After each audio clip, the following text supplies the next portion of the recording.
When The Last of Us Part 2 Remastered was announced, I was unsure whether it was too soon from its release. The Last of Us Part 2 was only released 4 years earlier on the PS4, and it did receive an upgrade for the PS5.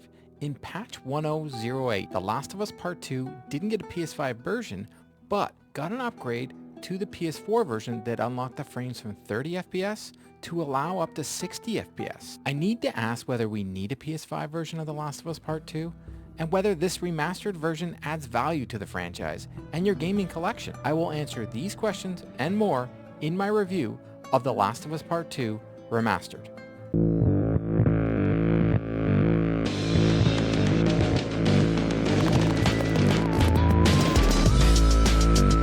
When it was announced, they told us the new features that had been added to the game, because I generally think this game wouldn't have been needed if they didn't have any new features.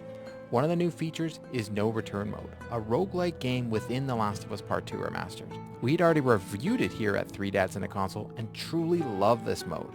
In No Return, you can pick a character from The Last of Us Part 2 and go on a mission to complete runs.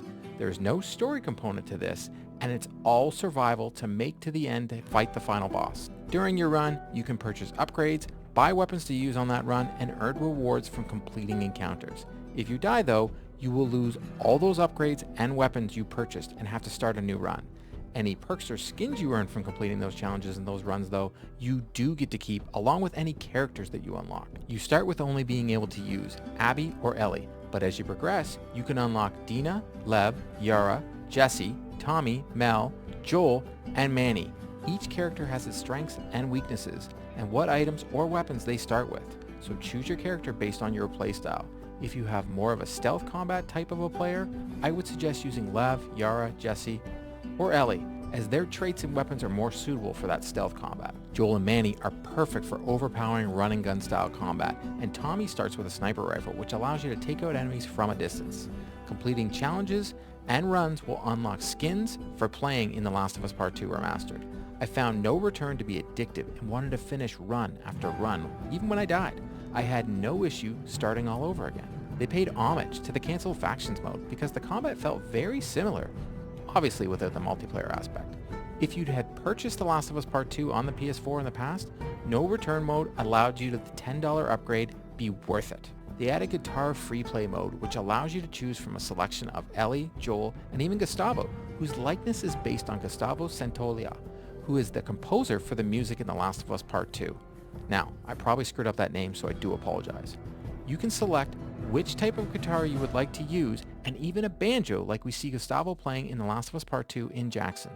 They allow you to select your background and some graphics settings to turn on and off, like film grain.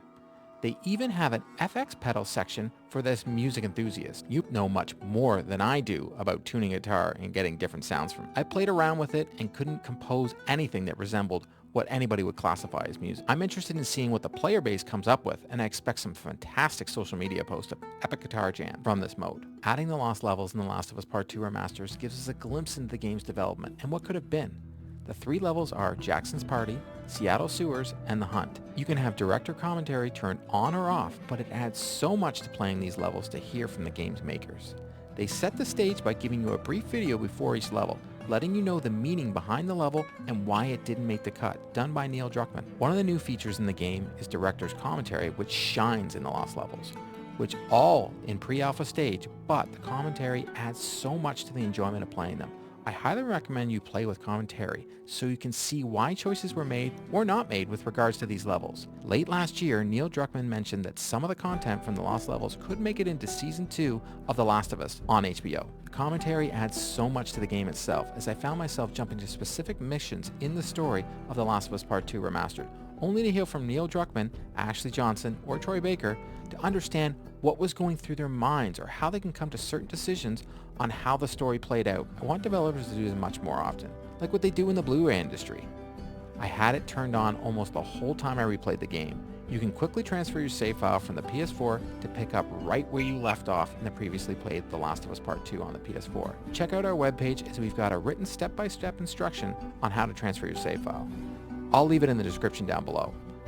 I'm not going to speak about the story too much in this review, as I feel any mention of it would give away some major plot points. For those who've never played The Last of Us Part 2, be prepared to be on a roller coaster of emotions, as the team over at Naughty Dog creates a fantastic story, which is an experience. The Last of Us Part 1 and 2 have brought a new dimension to video game storytelling and set a new bar.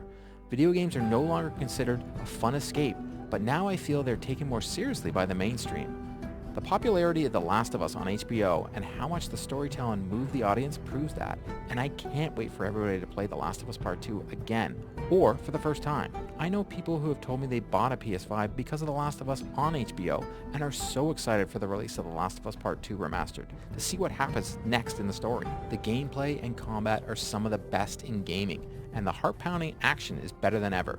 When wearing headphones, you can hear the enemies behind you, especially the clickers, and where they've been affected are. The action can sometimes be gory, but it adds to the grounded survival horror of The Last of Us Part 2 Remastered. I found the action more intense because of the gambits or perks you get to use in no return mode, and the gunfights to be a lot more gorier. The graphics were upgraded in The Last of Us Part 2 Remastered, giving the player 4K output in fidelity mode, 1440p upscale to 4K in performance mode, and an unlocked frame rate option for TVs that support VRR. They increased the texture resolutions, increased the level of detail distances, improved the shadow quality, and increased the animation sample rate. The game looks and feels gorgeous, but I still favor playing on performance mode. Digital Foundry did a complete breakdown that I highly recommend you go check out. It goes into a much more depth detail on graphical changes from the PS4 to the PS5. I'll leave a link in the description down below. They mentioned they improved loading times, but I will say they're still noticeable compared to my first party PS5 games I've played, but it weren't too long. Nothing compared to what they used to be on the PS4, which felt so long. I would be remiss if I didn't mention that once again the Collector's Edition wasn't available in Canada. When The Last of Us Part 1 was remade, the Collector's Edition wasn't available in Canada to purchase. Once again, the Collector's Edition for The Last of Us Part 2 Remastered, not available in Canada.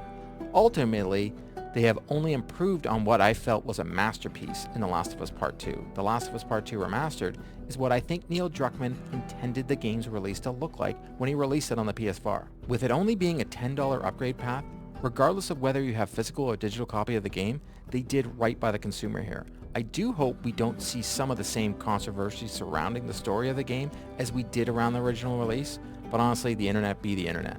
At the beginning of my review, my main focus was, do we need a PS5 version of The Last of Us Part 2? And I have to say, after playing all the new game modes and jumping back in the story, my answer is yes. I truly didn't think we did though, when they announced the game, and thought they couldn't add more value and have to justify it. But I truly feel that Naughty Dog did add value and justify that. The game is still a 9 out of 10 and a must play on the PS5. As someone who loved playing it on the PS4, I think the game looks and feels and actually plays better on the PS5. I didn't know 4 years would be enough time between releases, but for some reason it feels a lot longer for me, and the game has evolved so much in that time. The Last of Us Part 2 Remastered feels like a next-gen game, and I highly recommend it. I hope you found this review informative and I answered any question about The Last of Us Part 2. If I didn't, let me know in the comments.